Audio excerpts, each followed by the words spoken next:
Morning, welcome back, and you're watching Breakfast at Dawn. Now, in a country which is generally seen as rights challenged, speaking on something as intangible as intellectual property rights may raise a few eyebrows, but talk about this we must. Because in the fast shrinking global village, we cannot really close our eyes to the impact of infringements on our industry as well as goodwill, which is in short supply in any case. Now, World Intellectual Property Day that will be celebrated on the 28th of April will focus on celebrating innovation and promoting respect for intellectual property.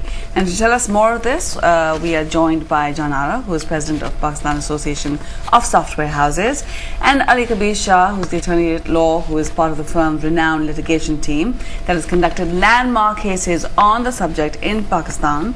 And also joining us in Lahore studios is Mr. Farooq Irfan Khan. He's part of the International Trademark Association's group of International Panel of Neutrals for Worldwide Arbitration in Intellectual Property Disputes. Which means he's a lawyer. Which means he's a lawyer dealing with intellectual property rights. I was going to say, wow, that's quite a mouthful. Right. Let me just ask you a very simple question, because I know the first reaction when I speak to people about this is, intellectual property rights, first of all, what is it and why should I care?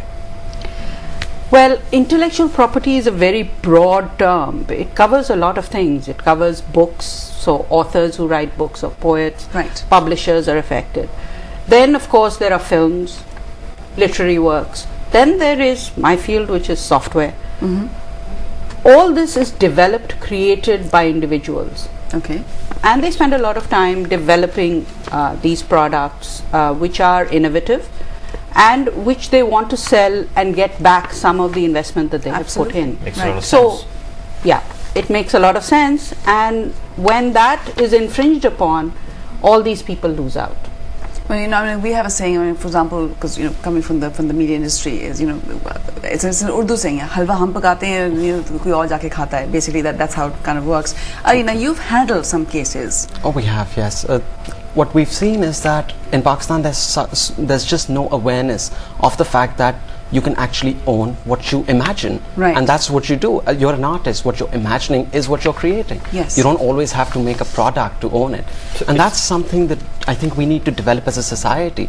It's as real as somebody cannot just walk off with something you own, like your house or your car. Oh, absolutely. This is as tangible as that, even Exactly. though it's intangible. That's what distinguishes intellectual property from property. With property, it's possession. With intellectual property, it's exclusivity. You know? All right. But Ali, may I butt in? Are concepts and innovations, are they protected under the copyright law that exists in Pakistan? Of course they are, absolutely. Ideas, concepts, processes? It's the transmission of an idea. You can't just have an idea. You were meant to have Yes. written that idea down somewhere. That's exactly what I was going to do. Farooq, let me ask you. I mean, I remember when we were in film school, we were taught you cannot copyright. I mean, an idea cannot be copyrighted. You have to, unless you go and register it, or etc., etc. Now, can you tell us what is your experience as far as intellectual property rights, people's awareness, and what they're doing about it in Pakistan? First of all, let me go back to the explanation of what intellectual property rights are. They are actually a much wider term than what we understand. They're not just in copyrights, they are not just in software, but intellectual property rights are in innovation, in research, and in branding. If you are producing a good and just selling it without a name, it may sell as a commodity. But if you put a name to it and you work hard to protect that name and to work hard to maintain the goodwill and the quality of that product under that brand, then you have established brand on the basis of which you can earn a premium. Yes. Very true. Similarly, when you are doing research, you are working in pharmaceutical field, you are working in genetic engineering, you are working on automobiles. If you create a new product, then you have an intellectual property right which may be utilized as an industrial right, but it is actually the work of an intellect of a human being which needs to be protected. Now, Farooq Sahab, can you tell me, just interrupting, we know now what intellectual property rights are broadly, but in Pakistan they're really not protected. Is that because the laws are inadequate, or is that because the laws are not implemented? I think, let me tell you, this is a wrong notion. Laws are very well implemented in Pakistan. The question is that the general public is not aware of it, you see. And whatever system we have a legal system which is clogged down. We have a system where there is a great backlog of general litigation. So intellectual property causes do not find that priority with which these have to be dealt with. Intellectual property rights are when being infringed. You know, people we say they cause an irreparable loss, meaning thereby that if your house is broken down, you can build it tomorrow. You know, you can, if your window pane is broken, you can put a new window pane.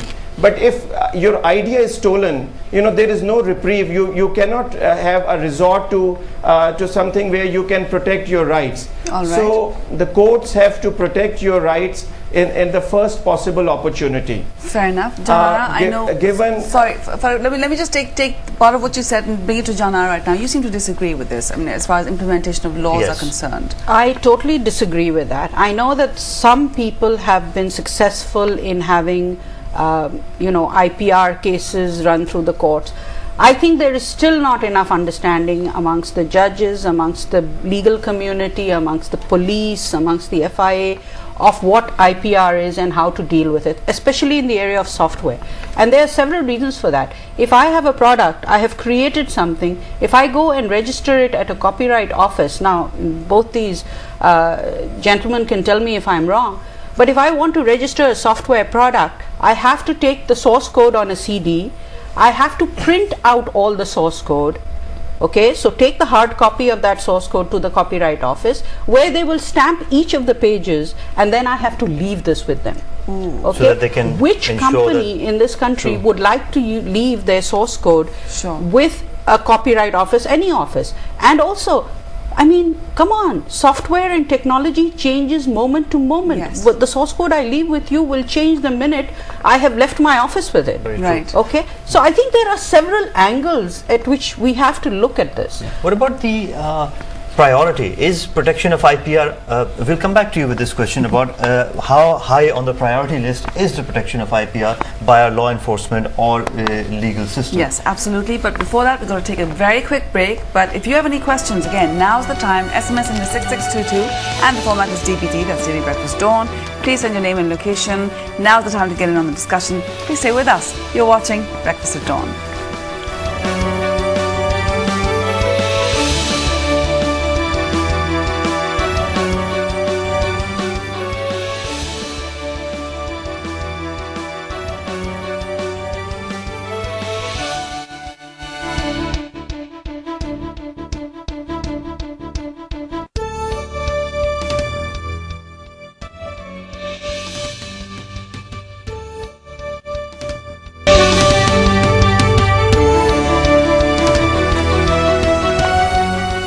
Welcome guys, we're watching Breakfast at Dawn, and the issue we're discussing today is intellectual property rights in Pakistan or the lack of them.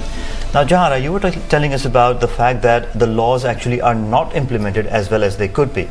Now what is the reason for that? Is it because people don't understand the law, or is it because there's a lack of enthusiasm on the part of the enforcers? And also, as Farooq just said, there's a backlog. There's a backlog. I mean, there are perhaps more serious issues like life and death matters that are clogging up the system. That is certainly true. I think one angle is that yes, it is lower on the priority scale, and the second thing is that most of them don't understand how to deal with software issues. It's quite complicated.